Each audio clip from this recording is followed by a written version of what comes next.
জাকের পার্টিকে বাদ দিয়া এই দেশের মধ্যে সুস্থ সরকার গঠন করতে কেউ পারে না, বর্তমান ভবিষ্যৎ তাও কখনো পারবে না, পারবে না, পারবে না। কথা বলেন ঠিক কিনা?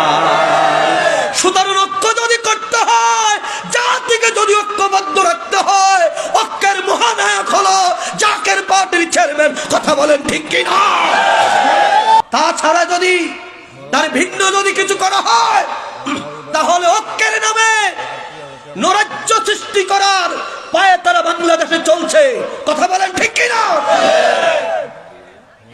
সাম্য প্রতিষ্ঠার নামে আবার পুনরায় বৈষম্য সৃষ্টি করা এক কঠিন ষড়যন্ত্র এখন বাংলাদেশে চলছে। আপনারা কি টের পাচ্ছেন? সাম্য প্রতিষ্ঠার নামে আবারও এক কালো অধ্যায় আমাদের সামনে আসছে। যারা বৈষম্যের পরিপূর্ণ বীজ বাংলাদেশে বিস্তার করে বাংলাদেশকে ধ্বংস করার এর নীল নকশা তারা করে বেড়াচ্ছে। তবে জাকের পার্টির চেয়ারম্যান বলেছে, জাকের পার্টির সকল নেতা কর্মী সমর্থক শুভানুধ্যায়ী যারা আছে, আমরা সকল কিছু তীক্ষ্ণভাবে আমরা খেয়াল রাখছি, আমরা নজর রাখছি।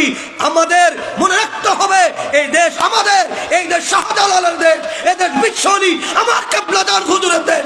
এই দেশকে নিয়ে কোনো ষড়যন্ত্র করতে দেওয়া হবে না, হবে না, হবে না।